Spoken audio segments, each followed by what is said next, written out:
Hi friends, welcome to my channel. ఇది కానాగట్టలు అంటారు కదండి, ఈ చేపలండి ఇవి. సో ఇయో కాదో ఖచ్చితంగా కామెంట్ అయితే చేయండి. ఫస్ట్ టైం అండి సముద్రం చేప అయితే తింటున్నా.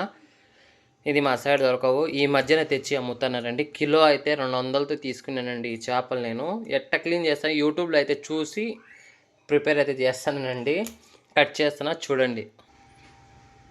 ముందు తోకలు అయితే కట్ చేసుకుంటానండి. మళ్ళీ పైన ఈకలు, కింద అంటే ఏమైనా అనుకోండి, కింద ఈకలండి. ఫస్ట్ టైం అండి నేను తింటా ఉండేది, చేస్తా ఉండేది కూడా నాకు రావండి. ఇది యూట్యూబ్లో చూసి అయితే నేను చేసుకుంటానండి. సో మీరు ఎవరైనా క్లీన్ చేసి మీరు తినింటే నాకైతే కామెంట్ చేయండి టేస్ట్ ఎట్టుంటుందో. సో ఫ్రెండ్స్, మా హిందీలో అయితే దీన్ని బాంగ్లా మచ్చి అంటారండి. కానాగత్త, తెలుగులో అయితే కానాగత్తలు అయితే అంటారంట దీన్ని. మా హిందీలో అయితే కనుక బాంగ్లా మచ్చి అంటారండి. వాళ్ళు అయితే ఇదినండి, ఈ జాతికి చెందింది ఇది, డూప్లికేట్ అంట. ఇది ఒరిజినల్ ఒకటి ఉండింది, వేసుకొచ్చినానండి. అయినా అన్న తమ్ముడు ఉంటారులేండి వీళ్ళు. ఇది తమ్ముడు, ఇది అన్న. సో ఫ్రెండ్స్, మొత్తానికి అయితే ఇట్లా క్లీన్ అయితే చేసుకున్నానండి. ఇదేమో కొంచెం డౌట్ ఉంది, చూస్తా లాస్ట్లో దీన్ని. ఇప్పుడు తలకాయలు కోసేద్దామండి. ఏట తలకాయలు కాదు, చేప తలకాయలు.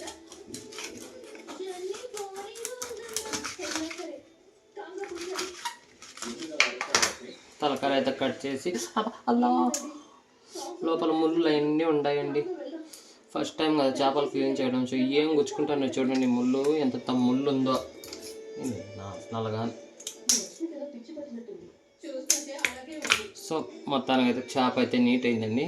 ఫస్ట్ టైం అయితే నేను చేప క్లీన్ చేసుకుంటాను. అది సముద్రపు చేప అయితే కూర చేస్తానండి నేను. ఏం ఒకటే నైటీలో ఉండవు అనుకుంటున్నాను, వానలు పడతానండి, జ్వరాలు వస్తాయి. సో ఫ్రెండ్స్ చూడండి, చేపలు అయితే కడిగేసినానండి, నీట్ చేసేసినానండి. ఈ చేప అయితే కంపెనీ ఎత్తిపోయిందండి. ఇది బొత్తిగా ఖరాబ్ అయిపోయింది. సో తలకాయలు అయితే చూడండి, కొన్ని వేసుకున్నా, కొన్ని అయితే తీసేసినానండి. మొత్తానికి అయితే 1 కిలోకి వచ్చి చేపలు ఇన్ని వచ్చినాయండి. ఇప్పుడు దీన్ని నీట్ చేసుకునేద్దాం ముందైతే. సో ఫ్రెండ్స్ చూడండి, ముందైతే నీళ్ళు వేసి నీళ్ళు ఉడగొట్టేస్తానండి. గలీజా ఈ గందాగి అంతా పోనీకి. రెడ్ బకెట్ అండి, రెడ్ బకెట్లో ఉప్పు వేసి పెట్టుకునేసిన. ఉప్పు అయితే వేసి కడిగేస్తానండి. సముద్రం చేప ఉప్పు నీళ్ళలోనే ఉంటుంది కదా, అందుకని మళ్ళీ ఉప్పు వేసి కడుగుతానండి. అంటే ఉప్పు వేసి కడిగితే దీంట్లో నీస్తానం అంట, గలీజాగా అంతా వెళ్ళిపోతుందండి. ఉప్పు వేసుకునేసి ఇటైతే గీక్కోవాలండి. దీనిపైన ఉండేది అంతా పోతుంది, జిగట చూడండి, ఇటు వచ్చేస్తుంది. సో ఫ్రెండ్స్ చూడండి, గలీజ్ అయితే ఎంత వచ్చిందో చేపల నుంచి. ఇటైతే కడుక్కుని వేస్తానండి బాగా ఉప్పు వేసి. ఓకే. సో ఫ్రెండ్స్ చూడండి, నీట్గా చేప అయితే తీసుకొని షింకులోంచి దీంట్లో అయితే కడిగి వేసుకుంటానండి నేను. చేప అయితే లోపల కడుపుతో సహా ఎంత నీట్గా అయితే చేసుకునే చూడండి నేను. ఇట్టా చేప మధ్యలో నరం ఉంటుందండి, నరం కూడా నీట్గా తీసుకునేయాలండి. చేదు రక్తం అంతా వెళ్ళిపోతుంది.